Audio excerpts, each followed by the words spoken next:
If you've been following my little mini-series on the musical, gaming, and unusual retro Casio calculators, you will have seen me demonstrate the calculators that I have in my own collection. However, these are just a fraction of the many different models that Casio released, as Casio really were the king of the calculators and digital watches back in the 1980s. They released quite a number of other models that also had gaming and musical features, but in most cases they never quite achieved the popularity and success of those initial models that we've already looked at. This also means that many of them are now both rare and collectible, and can't own every single model, but I do want to give a brief overview of these other interesting calculators. Luckily, I've managed to find video footage of many of them on YouTube, so I've put together a compilation of videos from other channels, along with some adverts, brochures, and anecdotes, so we can take a look at the many other crazy Casio calculators from that 1980s time period. I'll put links in the video description box of all the videos featured, so feel free to check them out. To start off, we're going to look at some more gaming calculators, and the first is the BG15 boxing game model that was released around approximately 1982, according to the casiocalculators.com website. We can also see that there were a number of variations of this model, though it appears that the BG15 was the most common. And I do actually remember seeing some pupils with this very model when I was at school.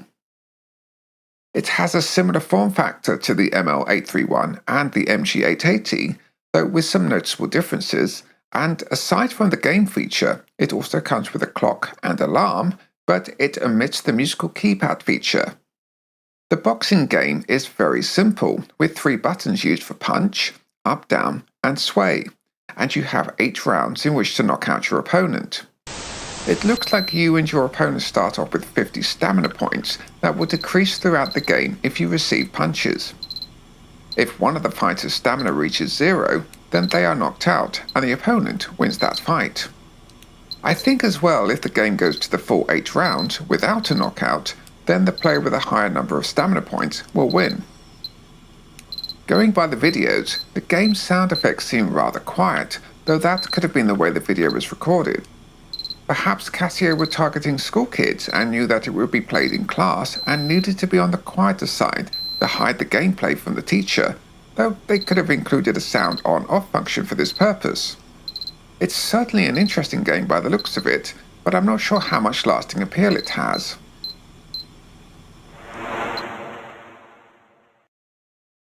The next game calculator that we're going to look at is the BB9 baseball calculator, also a model that came out around 1982 according to the Calcuseum website. And similar to the BG15, the BB9 also has some variations of this model, as we can see in the 1982 section of the Casio Calculators website. I don't ever remember seeing anyone with this calculator, but as I went to school in the UK, and baseball is not a sport played in the UK, maybe it was never offered to the British market. Its form factor is almost identical to the BG15, with differences in the screen printing on the case body, and also the characters in the LCD itself being specific to the baseball game. Similar to the BG15, it also has a clock, but it loses the alarm because of the added game complexity. And like the BG15, it omits the musical keypad feature. Additionally, it uses 4 keys to play the game compared with the 3 for the BG15, and by the looks of it, you play as both the batting team and also the fielding team.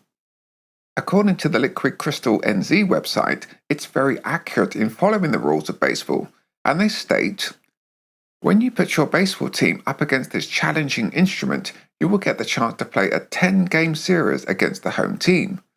Like the real thing, there are 9 innings to each game, and all of the other scoring and ball rules apply." Unfortunately, I have no idea how to play baseball, so I can't comment on how good or accurate it is. In the UK, we have a young school kids game called Rounders that appears to be quite similar, though with not as many rules. Baseball is very vaguely similar to English cricket with the batting and fielding aspects of gameplay, so if you're not familiar with baseball, but you like cricket, maybe it might appeal to you. Otherwise, it's probably best left to those that are fans and who understand baseball.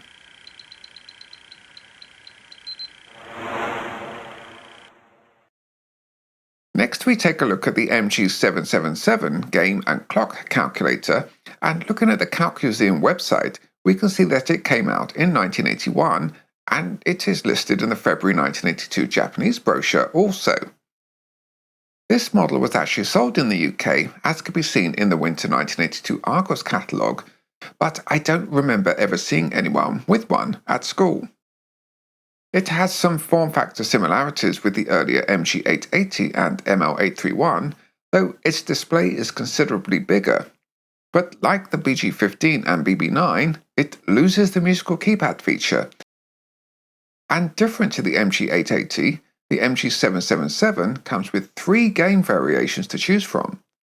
I did manage to find a Japanese TV commercial for this model, and I hope that it might shed a little more light on what the games are.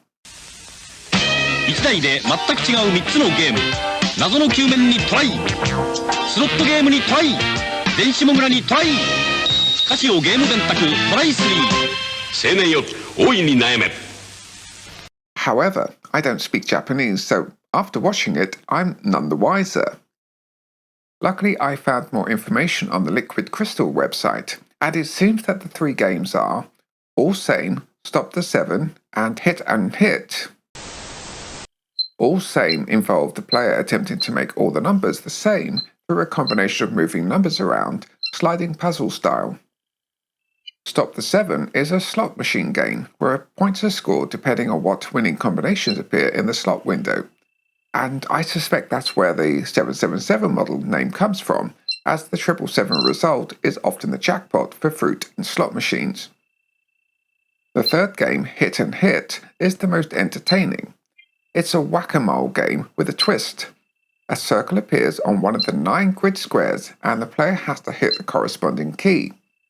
The circle then changes to a number which the player has to find on the keypad in order to get maximum points. The more you score, the faster it gets.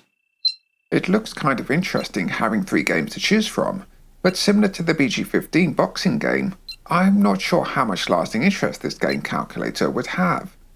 Perhaps its relative rarity today indicates that it wasn't as big a seller as some of the earlier models.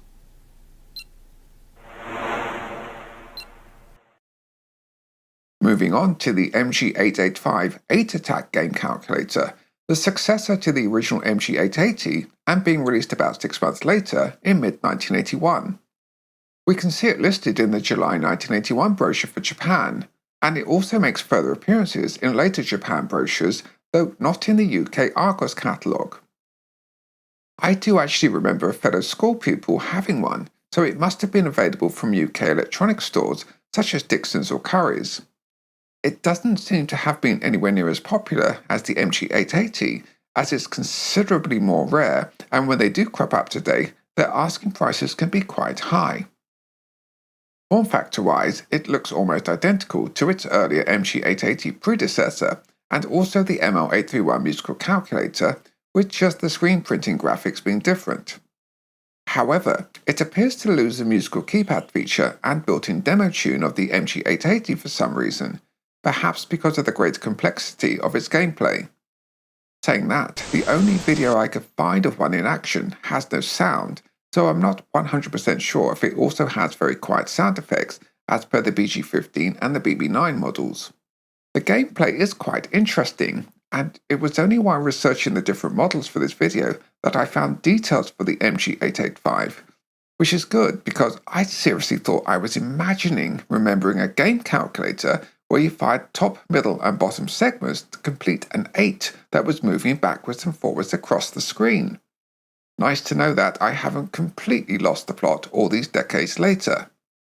I found an excellent explanation of the gameplay via the Liquid Crystal website that details how the game is played and also how the game evolves and becomes more challenging as you progress through the later stages. A digit moves across the screen from left to right before changing direction. It is an 8 but is missing either its top, middle or bottom segment. The player hits the corresponding key on the keypad to complete the 8. To make it more difficult, there are also 8 dots on the screen, and the player must complete the 8 when it is positioned over one of the dots. If successful, the dot disappears and the player tries to make an 8 on another dot. If the digit makes it all the way to the end of the left or right ends of the screen without being made into an 8 over a dot, then the player loses a life. If all lives are lost before all the dots are destroyed, the game is over. There is also a mystery in this game. If consecutive dots add up to a 10, an H appears and can be destroyed with any of the 3 keys as long as it is on a dot. So after a few games, stage 1 can be completed fairly easily. Stages 2 and 3 are faster but still possible. Then things get difficult. The 8 changes which segment is missing as it moves across the screen in stage 4. If you get to grips with this, soon your missile will change its trajectory, heading towards the 8 too. That very last part about the trajectory, and I think they mean trajectory of the missile, finally confirmed my hazy childhood memory of this game calculator, as I distinctly remembered the missile moving up and down after it was launched. It also suggested that the pupil I watched playing it was pretty damn good at the game, seeing as they'd progressed to stage 4 and were playing at the highest level. It's a shame that the MG885 lost the musical keypad feature of the MG880, and it's also a shame that it is quite rare and not easy to find these days. It's certainly a more varied, complex and challenging game than its predecessor, but I'd need to play it again to see if it would have the same level of addictiveness and playability of the original MG880.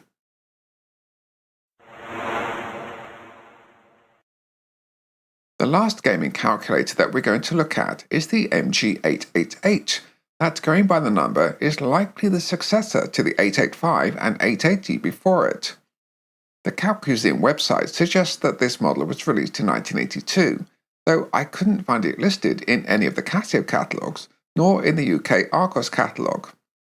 I suspect that this was a very rare model because I don't recall ever seeing anyone with one, at least not when I was at school in the UK. Its form factor and design is very similar to the MG777 that we've just looked at, though it has a more rectangular shaped screen compared with the square screen with the 777, and it also loses the clock feature. As with the MG777 and MG885, the 888 also loses the melody keypad feature and has very simple and quiet sound effects. Similar to the 777, the 888 also has 3 game options, and once again, the Liquid Crystal website does a good job of explaining how to play the 3 games on offer. From what I can see, it looks to be trying to rework some aspects of the 880's Invaders game and the 885's 8 Attack game, as well as bringing new elements into the mix. The MG888 had 3 games, Breakthrough, Progression and Elimination, although the Japanese translations named them as Interval Attack, Shift Puzzle and Lucky Dice respectively. Breakthrough involves running digits across the screen into the blue target box on the left. This is done by dodging or breaking through the ring of guards that circle in front of the target box. Progression involves the player trying to line up the randomly positioned numbers in sequence from 1 to 9, shifting them horizontally using the middle row, and rotating vertically via each column. The third game, Elimination, involves the player eliminating the numbers 1 to 9 from the display by rolling dice. There aren't many decent videos of the MG888 in action, but as you can see, I did find one channel showing just Game 1 being played, and another showed Game 1 and 2, and Game 3 in action. Interestingly, the channel uploaded demonstrating the 888 also shows in the same video that there was an app available for Android called Digit Breakthrough that recreates Game 1 in the MG888.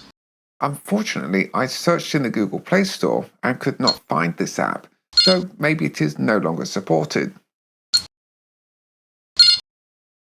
Still, the MG888 certainly looks to be an interesting game calculator to play, though I can't help but think that with each successor to the original MG880, and despite the added complexity of the later games, they lost much of the magic of that original 1980 game calculator.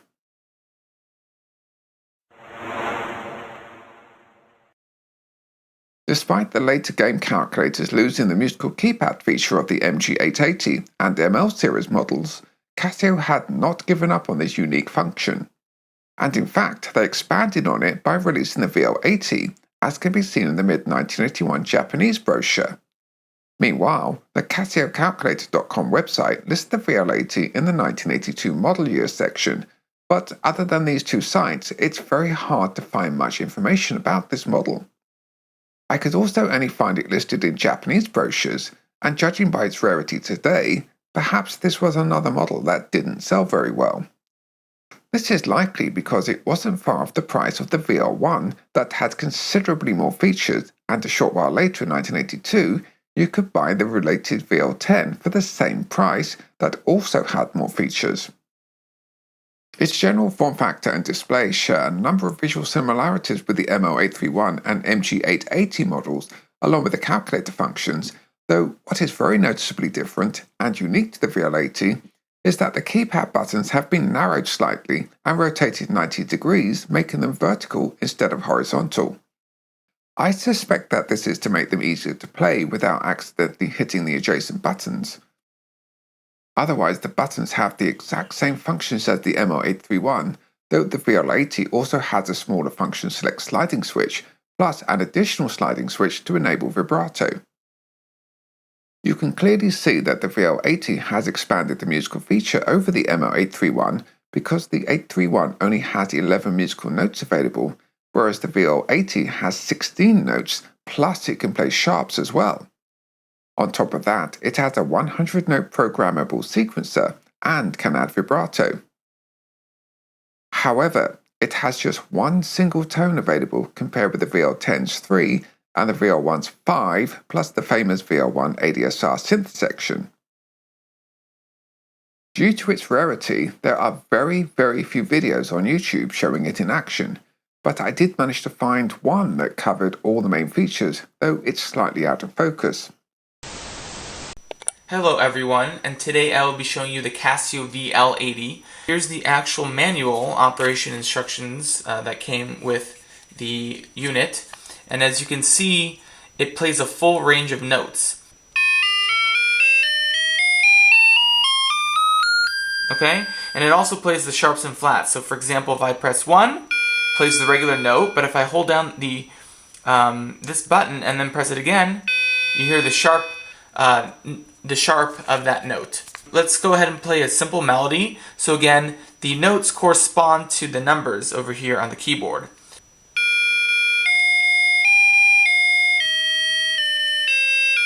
Okay? Again, it also has a vibrato, so if I put it to that, it's a different kind of sounding tone for each note. Okay? And then you can just go back to the regular mode. What's also cool about this particular unit is that it has a record function. So you just put it to record, you play it, and then you can go hit playback, you just press one button and it starts playing, or you could do it by one key. Okay, so let's try the record function. We'll go ahead and play the Peanuts theme.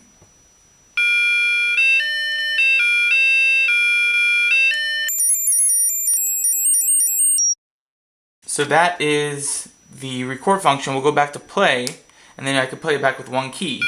And as you know, every time that I am actually hitting this key, you can actually see the digits pop display on the screen.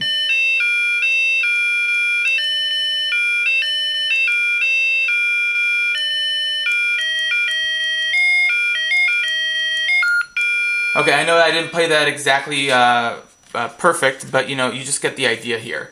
So that is the record function, and then it also works as a regular calculator. And on the back here, we can see the speaker. So again, this is probably the world's smallest synthesizer that actually has a record function with actual physical buttons and allows you to, you know, just literally play any song that you want. So again, this is the Casio VL80. Came with a cool pouch that you could put the device in. And here are the booklets, the little reference guide, and the box. Interestingly, there appears to be a Kraftwerk edition of this calculator that was sold at their gigs during the 1981 to 1982 Computer World Tour. It was the exact same VL80 that we've already seen, but with Kraftwerk printed above the display, and also Kraftwerk Taschenrechner printed on the front of the vinyl case. This would make perfect sense, seeing that the Song Pocket calculator from that album was all about this wonder of technology, and the VL80 was able to play a simple version of the main melody. The Kraftwerk edition also came with a little card showing how to play not just Pocket Calculator, but also many other famous Kraftwerk songs using a simple numbering notation that related to the VL80's calculator keyboard. Though it's amazing that Casio managed to cram so much into the tiny VL80 back in 1981, other than uniqueness, rarity and novelty, it is very lacking compared with the much more feature-packed VL1 and even the VL10. Ironically, the VL1 is the easiest VL model to find, the most affordable, and the most usable as a musical instrument, whereas the VL80 is the least usable and by far the most expensive of the VL series. When they do come up for sale, which isn't often, sellers often ask very high prices. As such, they are best left to the serious and hardcore calculator collectors, and everyone else wanting some vintage VL mojo would get far more features and much better value for money with the VL1.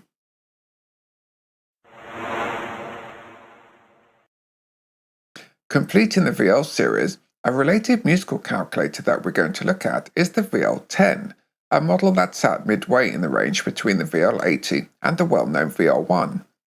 The VL10 appears to have been released a year after both the VL1 and VL80, according to the ithistory.org website, and also the February 1982 Japanese brochure.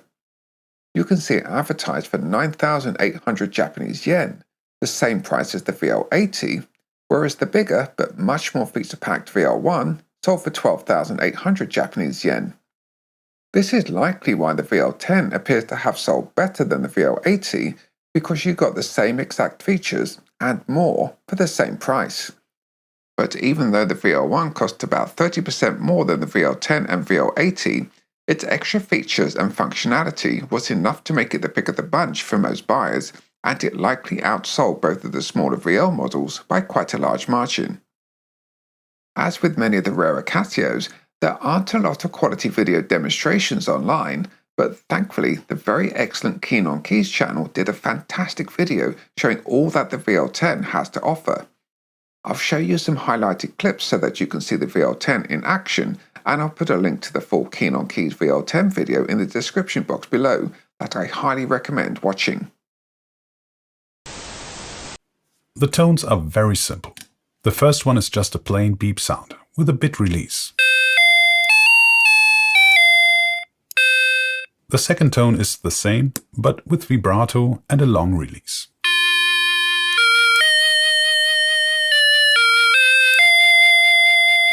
Reminds me a bit of the VL1's Fantasy preset. The third tone has also vibrato, but a short release.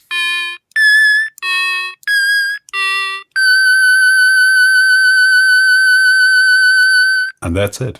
Not much variation with the tones. The rhythms should be familiar to anyone who has ever heard a VL1. Press the rhythm button and one of the keys that has written a rhythm name above. Rock 1, Rock 2, Bossa Nova. Then we have a sequencer. This can record a single monophonic line with up to 100 notes. Switch to record mode. Press Melody Clear to erase any previous recording and enter the right notes. The timing doesn't matter at this point. Switch back to play mode. Autoplay doesn't work at this point, but you can play the melody with the one key play button to practice the timing. Switch back to record mode. Start a rhythm and play the melody with the one key play button. Press reset. Switch to play mode. Start the rhythm. Adjust the tempo and press autoplay.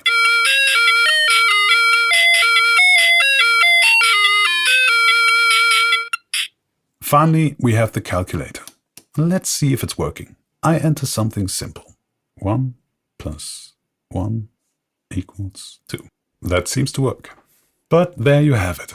The smallest keyboard Casio ever released, which generally makes it one of the smallest keyboards ever made. Perhaps a little too small, even for me, who, as you all know, is addicted to mini keyboards. Though the styling of the VL10 is very elegant looking and compact, and more useful as a musical instrument than the VL80, it too pales when compared with the mighty VL1 that is superior in every musical and functional department. A similar conclusion was also reached in the Keen on Keys video review. While the VL1 is a fantastic keyboard for its size, this is more of a toy version of a toy keyboard, and unfortunately not really a miniaturized VL1. The missing output jack, octave switch and ADSR function don't make it very attractive as a musical instrument. Also similar to the VL80, VL10s are quite rare and collectible, with sellers asking relatively high prices for them, so they're really best left for serious collectors. And as mentioned in the VL80 segment, if it's the famous VL sound and musical features that are required, then the VL1 is by far the superior and more affordable option.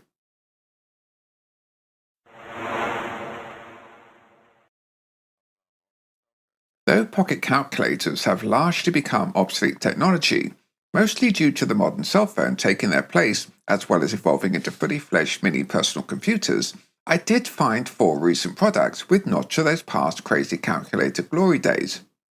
The first is the TA1000 voice-inspired talking calculator that was actually released by Casio, though it appears to be a Chinese market-only model.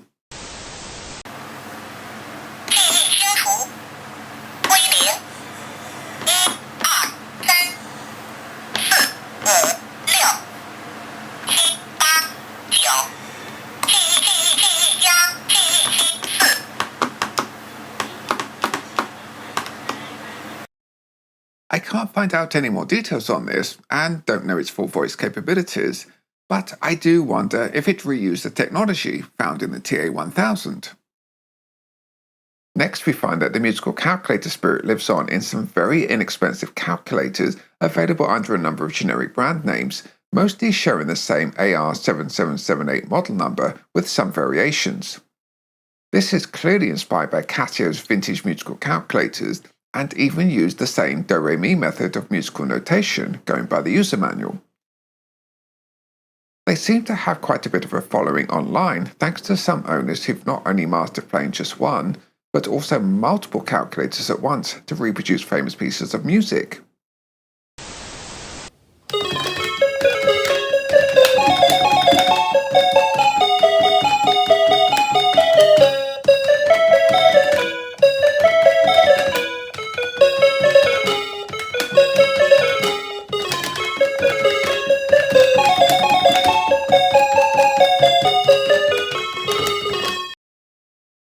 And Casio even reissued their legendary MG880 back in 2018 in an updated form utilizing a larger display and also with solar power capability.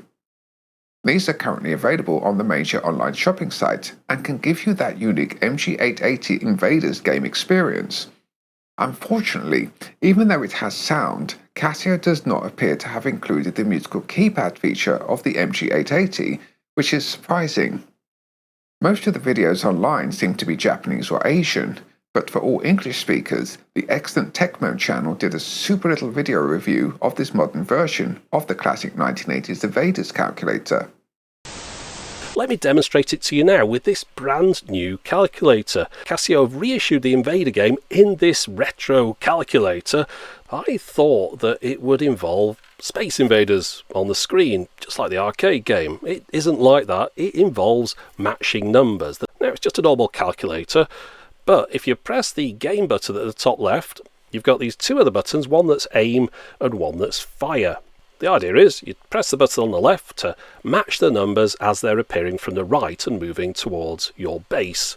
Now, admittedly, it's not all that exciting nowadays, and I remember at the time being a little bit disappointed that they weren't proper Space Invaders on the screen, but once you started playing it for a while, it did become quite addictive, trying to beat someone else's high score. And importantly, you could turn off the sound just like you can with this one, so you could play the game in a maths class without anyone knowing. And right into the modern age, teenage engineering's pocket operators are clearly influenced by Casio's decades-old musical and game calculator concept, though they don't appear to have actual calculator functionality, surprisingly. And their OP1 all-in-one synth has drawn strong concept and aesthetic influence from Casio's iconic VR1. Let's check out a video showing how the pocket operators are still keeping that same musical calculator spirit pioneered by Casio alive and well today.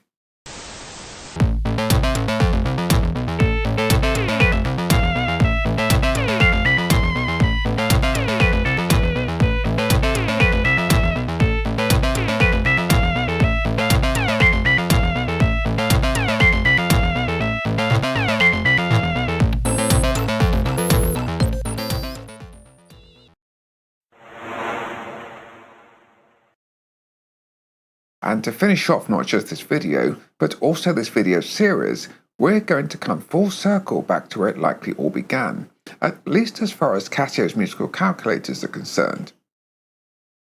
Way back in 1979, according to the Calcuseum website, though I've also seen 1978 mentioned in other sources, and when no one had thought to make a calculator that could play music, Casio released the FX501P and shortly after the FX502P. These were, for their time, powerful and programmable scientific calculators aimed at power users, and on their own they had no musical functionality. However, Casio also offered the FA1 cassette tape adapter, a device that would enable these FX models to save their user programs to cassette tape so that they could then be loaded back in at a later date.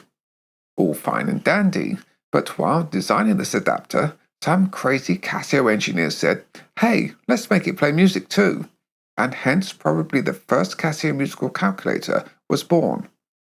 Quite why they thought that people buying programmable scientific calculators would also want to use them to play music is anyone's guess, but the technology used went on to spawn an entire range of musical calculators that inspired a generation as well as becoming well-loved 1980s pop culture icons. As with many of the calculators we've seen in this video, the FX501P is quite rare, with only 2 completed eBay listings showing up at the time of recording this video. The 502P model seems to have a greater availability, but still commands a relatively high price going by eBay listings. There are also very few videos showing them in action, especially when it comes to the FA1 cassette adapter's musical feature. Luckily, I was able to find a video of the FX502P model that had been programmed to play for Elise, along with a brief explanation of how music is programmed into it when connected to the FA1 adapter. Okay, what we've got here is the Casio FX502P attached to the Casio FA1 cassette adapter. It also lets you play tones, and if you set this switch to music, you'll actually hear tones and you can program notes and full tunes into the calculator. I've already programmed for Elisa, which entails typing in this 206 step program here. There's also a nice explanation here of how you put in the information. So the notes themselves are coded with numbers which you put in the memories. You can only play, 20 notes though, because there's only 20 memories. So anyway, I've hooked the FA1 up to a speaker so we can hear it directly. And so if I press this button here,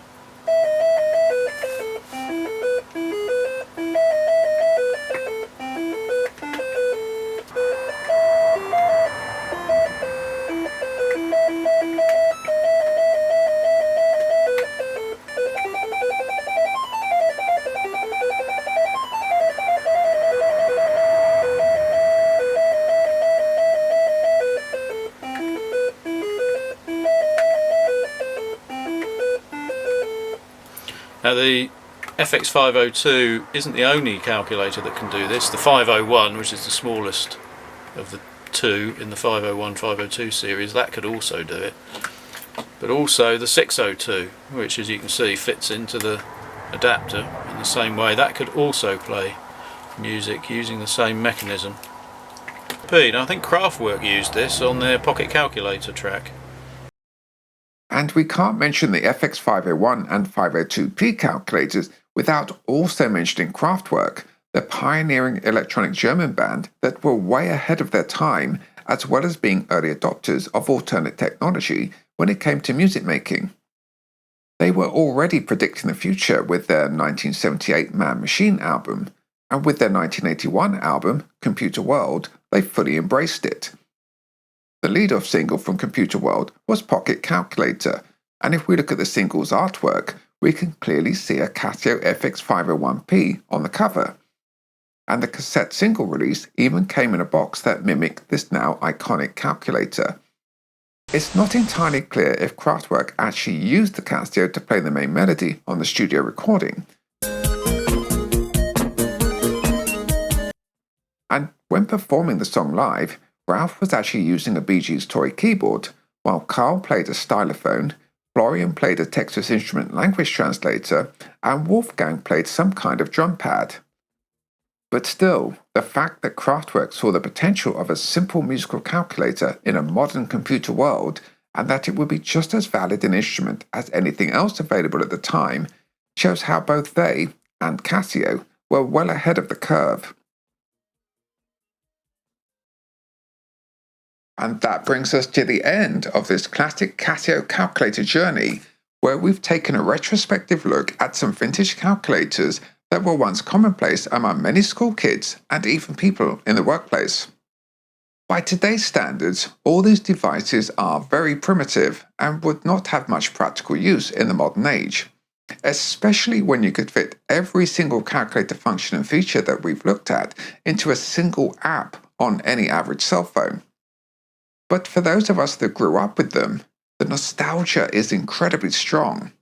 And no app can replace the tactile feel of holding and using these, for their time, revolutionary calculators that were just as much an 80s cultural icon as the Sony Walkman, disco roller skates, Pac-Man, and mullet haircuts. If I had to pick one as a favourite today, well, at a push the MG880 just takes the crown. It has the musical keypad feature, a built-in demo tune, and best of all, the Invaders game is, for me, almost as timeless as Tetris. For sure, it's very primitive, but just like Tetris, you just can't not keep going back to have another go. And that's it for this video. As always, thank you very much for watching, and if you enjoyed what you've seen, please don't forget to hit the like and subscribe buttons, and also ring the bell if you'd like to be notified of new content. And remember, keep it Casio.